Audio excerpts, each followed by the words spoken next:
Hi, and we're back for another episode of Dollars and Change, the expert's guide to sustainable and responsible investing.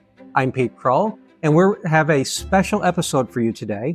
Today's episode is going to focus a little bit on Hurricane Helene and its impact on Asheville. We're going to talk a little bit about resilience and the importance of resilience, and that's why it's a special episode. Normally, I record our episodes a month to 3 months ahead of time.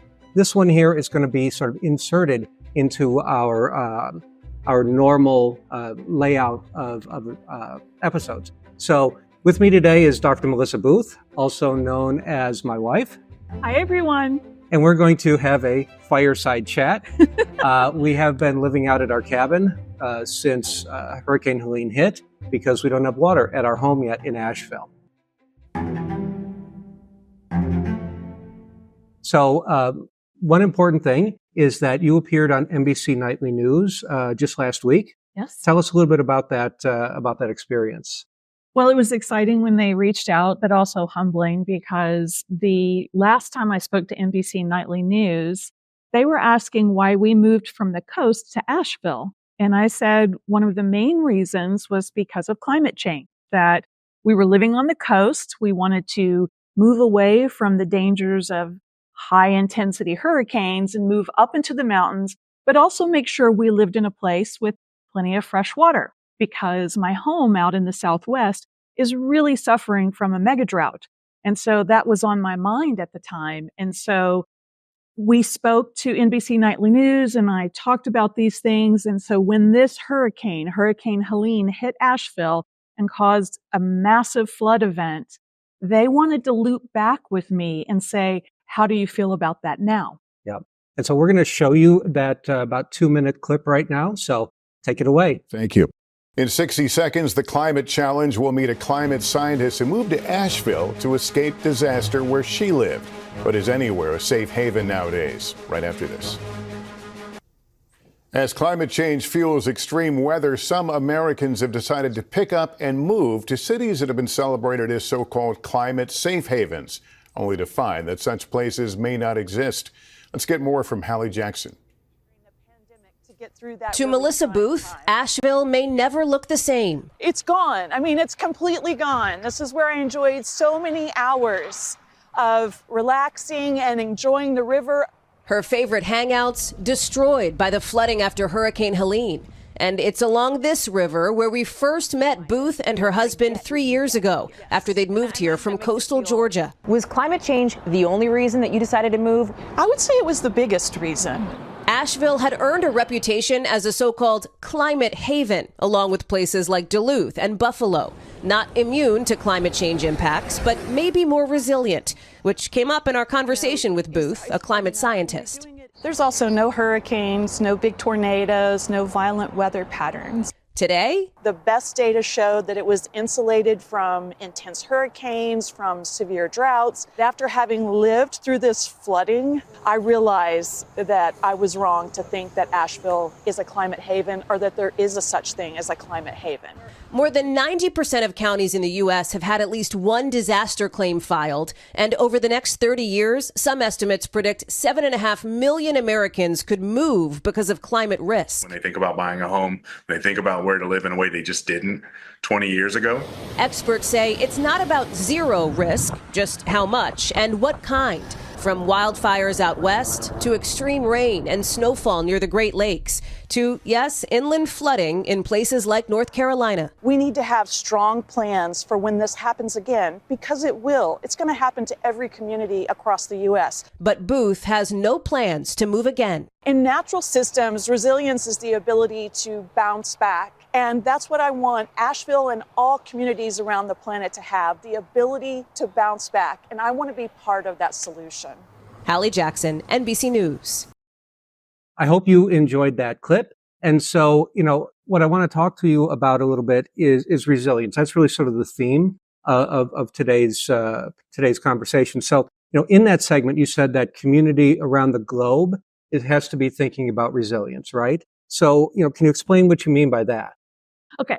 So when I teach courses in Science for Sustainability, we often cover a topic called Earth System Science. And one of the principles in Earth System Science is resilience. And that is the ability of an ecosystem or an entire system, like the entire system of Earth, to come back from a disturbance of some sort. So its ability to resist it, its ability to recover, and if the system remains impacted, its ability to adapt and to transform. And so when I say communities around the planet need to be thinking about resilience right now, I'm talking about resilience in the face of climate change. This is an ongoing problem that is going to continue to get worse. And so communities need to be thinking about what their risks are, and they need to be thinking about their infrastructure, how they can use their natural systems to protect them, and how they can build up their community in order to persevere when disaster events do occur. So you talked about infrastructure, natural systems, community connections, all these different things. So, how do they contribute to resilience, and why are they all important? Right. So as we saw in Asheville, where we live, Hurricane Helene really devastated the infrastructure systems. Communications went down, the internet, cell towers, the roads flooded and completely washed out. We lost hundreds of bridges. Not to mention the loss of life, the loss of property, and the damage throughout in the entire region of Western North Carolina. So you had infrastructure, natural systems that were built to handle floods, such as wetlands that had been restored or left intact, forests that were in restored areas or that were intact to begin with. They fared very well. Other systems that are natural that had been impacted by diverted flows or infrastructure were heavily impacted. And the community was the most amazing to me. I didn't really think that we were prepared for such an event, but I was wrong. My community, at least in my neighborhood, was on the spot long before we got outside help. People were reaching out to check on everybody, to make sure people had water, to make sure they had food, to make sure they were okay. So I think that all of those things are things that we need to be planning for in the future. So you've mentioned the importance of community resilience. How can communities be empowered to take action and build resilience on a local level? It starts with education. Okay. The best way to empower your local community is to educate them, to let them know that they can make a difference. And then perhaps neighborhoods or areas of your city or your town can take on specific projects. For example, maybe getting solar power for your neighborhood with a backup power supply that everyone knows about, that you could hook in communication devices if the normal communication networks go down, or where people could just power a generator or something that they need. I think that's the biggest thing you can do, is to educate your community, let them know that they have agency, because climate change feels overwhelming. Yeah. It's this global problem, but it actually starts at a local level, because the disasters and the problems that we're going to face with climate change are felt at home. Right. And so that's where you need to start. Well, and I want to sort of take that, just build off of that a little bit, in that one of the things that I've started to say now is, instead of climate change, I've started to say the changed climate, because, for so long saying climate change has enabled us to kick the can down the road, and that can is here right now. And so, comment a little bit on the fact that, we've pushed stuff off, but the reality is it's here right now.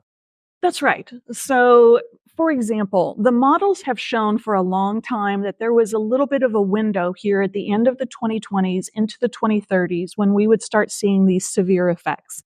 And I think people were leaning or hopeful that those severe effects were going to be kind of pushed off to begin in the 2030s. However, the models did show there was a window, and it looks like that window is here. This severe flooding that happened in Asheville, for instance, is because of warming oceans. The deeper layers of the ocean are warmer. And so when Hurricane Helene was building in the Gulf of Mexico, when it began to pick up the deeper waters, it didn't cool down the hurricane, which would normally happen. So it sucked up far more moisture than hurricanes in the past. which helped it to push much further inland. And then it hit the mountains. And when clouds full of water hit mountains, they dumped that water. And that's what happened in Asheville. This is something that I think we were hoping was coming a little later, but it's here now. And one of the statistics that I've heard is for every 1 degree of Celsius that the climate goes up, the atmosphere holds 7%. 7% more water. It's just a physical fact. Right. And so climate change can be thought of sort of like a pot of boiling water that you've put a lid on. It slowly warms. Eventually it starts to boil, and then water starts to change forms. It goes from liquid to gas and back to liquid and gas, and it's moving much faster. You can actually see it moving if you take the lid off the pot. That's what's happening to the water cycle on planet Earth. Right. We've put a lid on it with a thick carbon layer and greenhouse gases, if you will. Right. And the water is being affected and the water cycle is changing. Absolutely. So you've talked about actions that local communities can take, but resilience isn't a one-time fix. And so, how should we think about resilience from an ongoing basis? Well, we need to think about resilience the way nature thinks about resilience. It's an ongoing adaptation to changing climates, to changing circumstances. And so a good way to explain this is the metaphor of microbes. Mm-hmm. Microbes have been on the planet for about 3.5 billion years. They've seen every cataclysm that has hit Earth since that time, and they've survived. And they've done that by leaning into resilience, adapting and transforming with every new insult that happens. Climate change is an ongoing change that we're going to be facing for at least a century, if not longer. And so we need to lean into that, and we need to continue adapting and transforming our systems, planning for what's coming instead of always reacting to the latest disaster. And so how does building local resilience help us deal with climate change? Again, like I said before, climate change is felt at home. Yeah. It may seem like this overwhelming global problem with all kinds of things that you don't feel like you have agency over. But you have agency over how your neighborhood responds. You have agency over how your community responds. You have agency over how you respond. So we need to solidify our infrastructure. We need to think about our risks. We need to be able to say no sometimes. We don't need to be building in places that have high risks, for example. Maybe they need to be returned to nature. We need to cooperate with natural systems instead of just rebuilding what was built in the past without a thought to natural systems. We've inherited some of these legacy systems, and I think we get caught in the money that it's going to take to build a new system or design a new system. But maybe in the long term, we're paying it forward for the future humans to come by addressing and acknowledging that climate change is here. It's going to keep happening. So why don't we adapt and transform our systems to deal with it? Absolutely. So you just spoke about microbes a little bit, and I want to do a little teaser here because I know that you're really excited. You have a 24 episode series coming out on the Great Courses called The Hidden Power of Microbes. Can you talk about that a little bit? Absolutely. So about 2 years ago, I was contacted by the Great Courses, which is a company that I have admired for decades. They've been around since the early 90s, showcasing really excellent lecturers on topics that people want to learn. Sometimes it's philosophy, sometimes it's Roman architecture. This time, it's the hidden powers of microbes.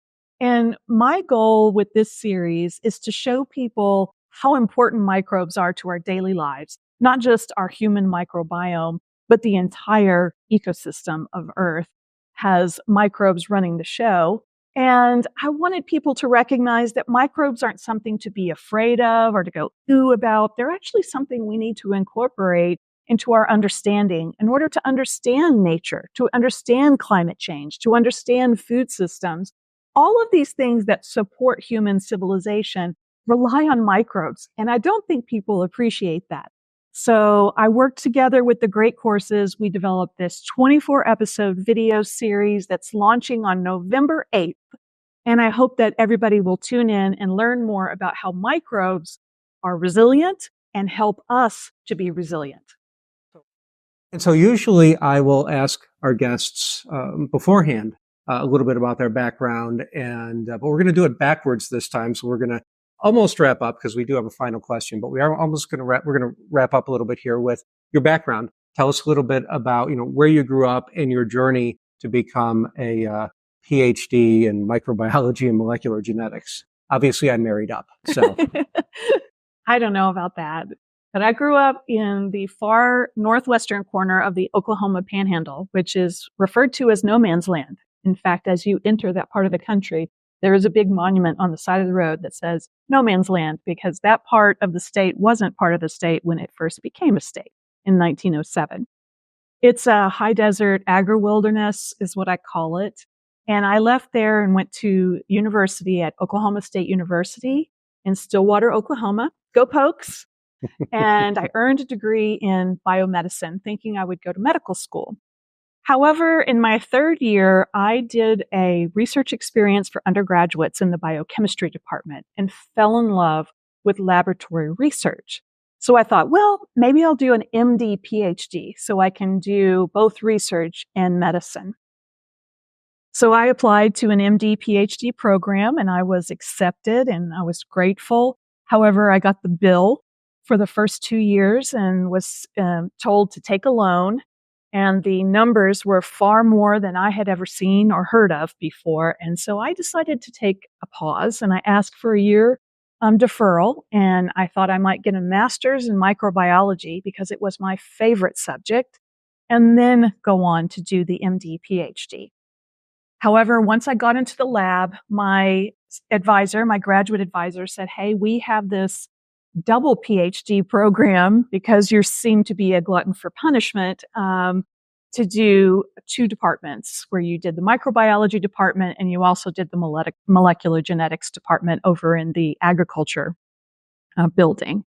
And so that's what I did. I did a PhD in microbiology and molecular genetics, and I studied how the genes in marine microbes respond to ultraviolet radiation. And where did you do that? So I did that in Antarctica because while I was going to graduate school, and this will date me some, the ozone layer was the big issue. And people were very concerned that if microbes in the ocean were receiving too much ultraviolet radiation and being damaged and killed, that could cause a collapse of fisheries.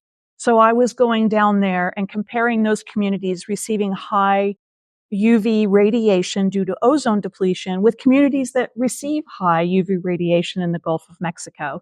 And so that was my graduate work, which then took me on to the Skidway Institute of Oceanography in Savannah, Georgia, and the University of California at Santa Cruz, continuing to study marine microbes, which I then continued for about 22 years researching genes and marine microbes. Right. And now you run the Science Communicator. That's right. And the Science Communicator is? So as I was doing academic research, I realized that a lot of people weren't getting access to science and showed a lack of interest. There was very little exposure in the media, very little on the TV, in the movies. It's all sort of sensational, and they weren't getting really tangible exposures to science. And so I decided to branch off from academia and try to help other scientists communicate their science to the general public. And so that's what the Science Communicator is. It's a business that I run where I host workshops for science or science adjacent, science affiliated professionals to come up with ways to convey their science and channels to convey their science to the general public in ways that the general public can remember and use. And I also give some speeches, some lectures that are supposed to inspire people about the science of sustainability or excite them about microbes and give people hope and inspiration about the future based on real evidence in science. That's awesome. So since we started this podcast, every guest has had the exact same last question. And so this is our last question. This is our wrap up. So when you view everything that's going on from a climate perspective, now we've had Asheville, but, within the last year, we've had hurricanes hit California, wildfires, everything going on. In the face of all that, how do you maintain hope? Boy, That is a tough question, and it's one that he knows I have wrestled with for years. I've written all kinds of journal entries about hope. There's something that I've come across called wise hope. Sometimes hope can have a downside. If you are hopeful and then something doesn't happen, it can lead you into despair. And so I've learned something called wise hope. And that is to be hopeful, but with eyes wide open. We do have a climate crisis happening right now. Yep. This is not going away in our lifetime. Yep. In fact, we have to do everything we can to prevent it from being worse for the next generation. Wise hope is knowing that there are multiple people around this planet making efforts, like yourself, in investments, like people doing renewable energies, like people designing green infrastructure that works with nature, people designing resilient systems, community organizers getting people to be ready and prepared for disasters. That is what I call wise hope. Focus on the actions that people are taking that are leading us to where we want to be, and let go of whether or not we get there or not. You have no control over that. Yeah. All you have control over is taking action now. Yeah, it's sort of that concept of high intention and low attachment, right? Absolutely. Yeah. Same thing. Thank you so much for being on the podcast today. It was a lot of fun to talk to you. I mean, we normally talk about this stuff over the dinner table, but it's nice to talk about it from a perspective knowing that it's going to get out to a lot of people. So thank you. Well, and I want to remind everybody, please make sure to like this episode and follow us on social media. Also, make sure that you check out the Hidden Power Microbes on the Great Courses, and we will see you again next time. Thank you.